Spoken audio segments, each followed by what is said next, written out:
The waitress moved between the tables with the grace of someone who had learned to work under pressure. That night, the exclusive The Celestine Hall was packed, glowing under the golden light of its chandeliers, and Sarah already felt her body growing heavy before even reaching the middle of her shift.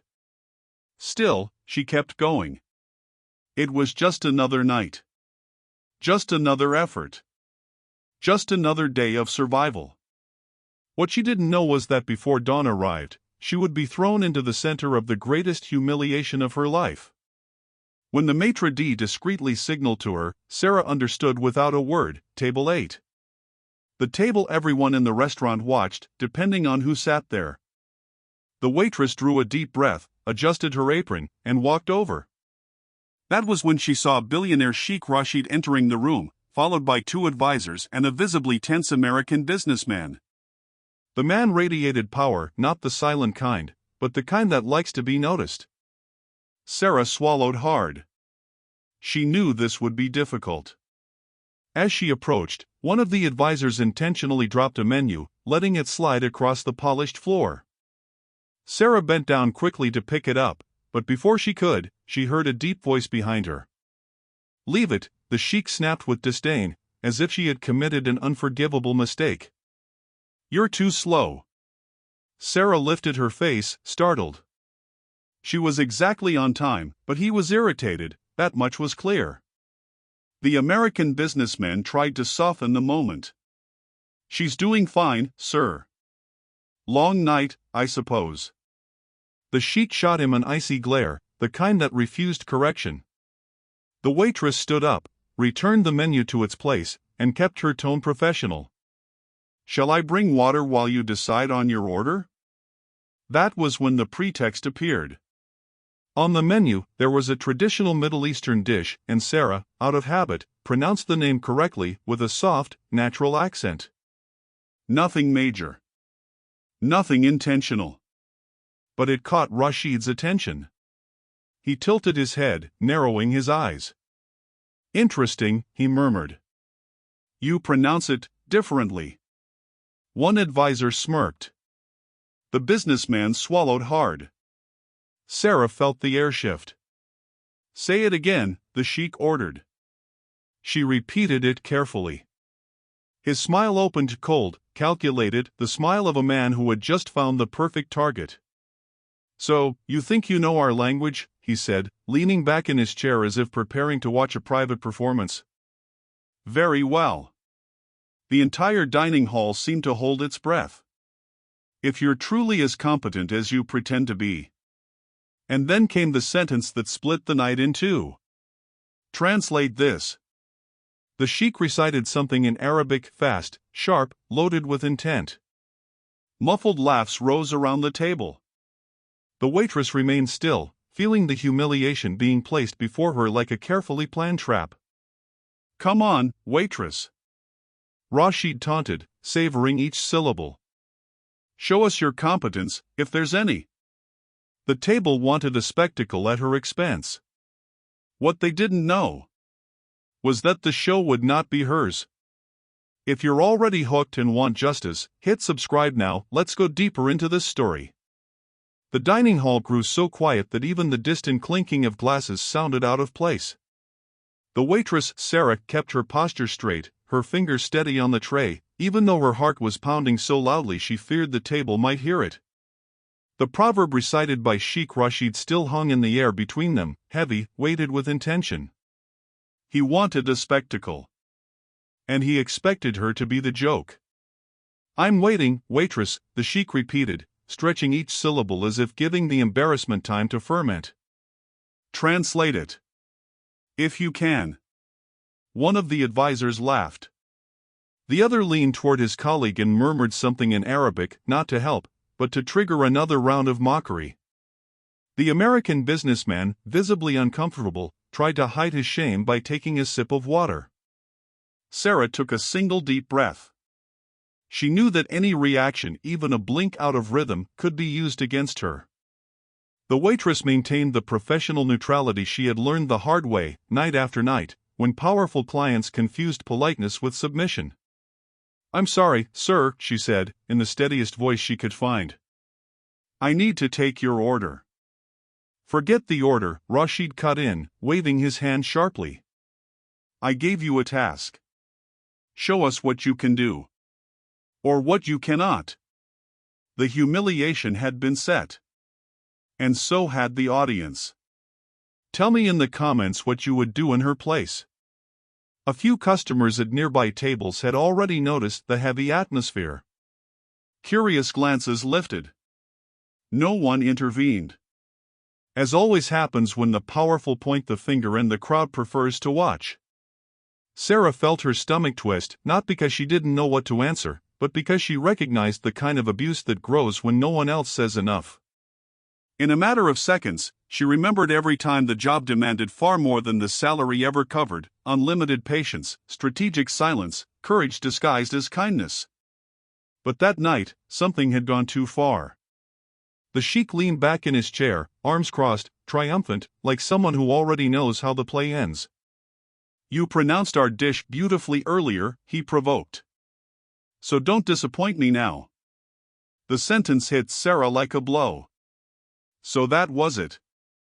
The innocent detail, the correct pronunciation that had slipped out without intention, had become the perfect weapon for him to play at superiority.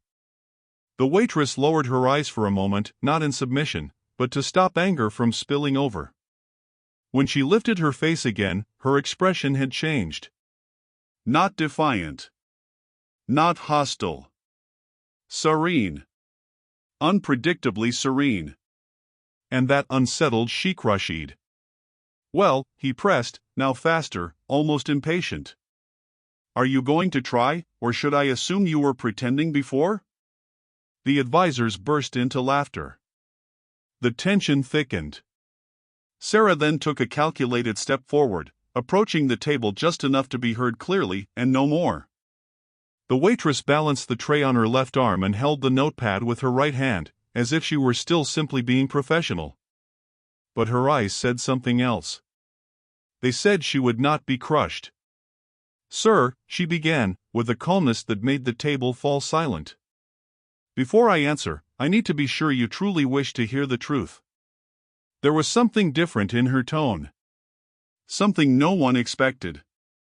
And for an instant that felt eternal, the power at that table shifted even if they hadn't yet realized it. The humiliation was about to turn into something else. Something none of them would be able to control. The silence that followed the waitress's words wasn't just silence. It was a cut sharp, deep, that made the restaurant's air drop in temperature.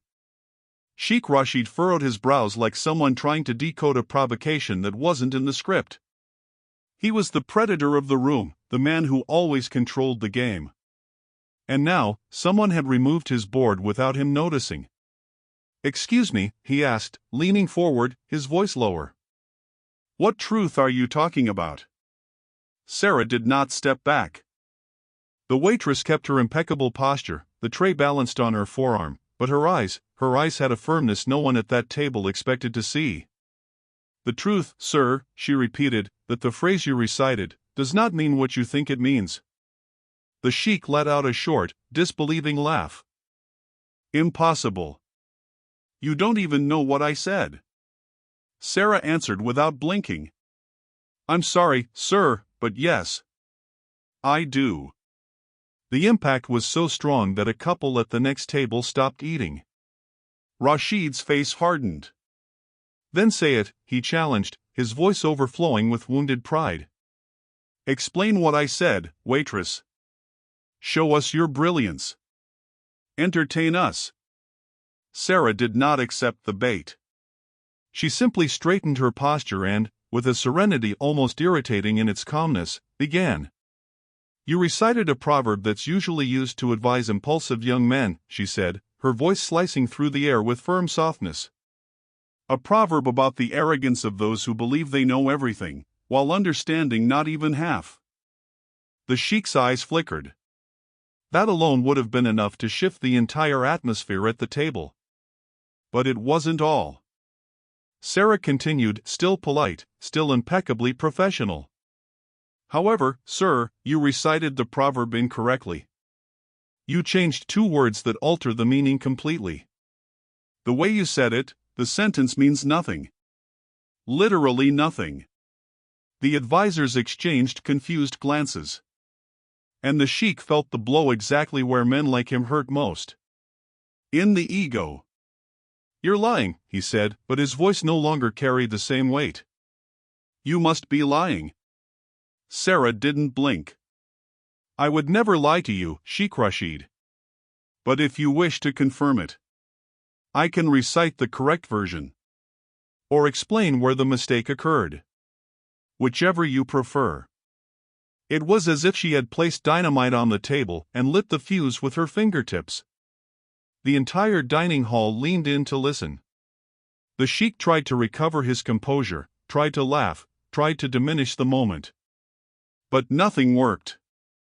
You're just a waitress, he said, but the insult came out weak, shaky, stripped of conviction. How dare you correct me? And then Sarah delivered the first response that truly turned the night around. Serving tables doesn't make me blind, sir.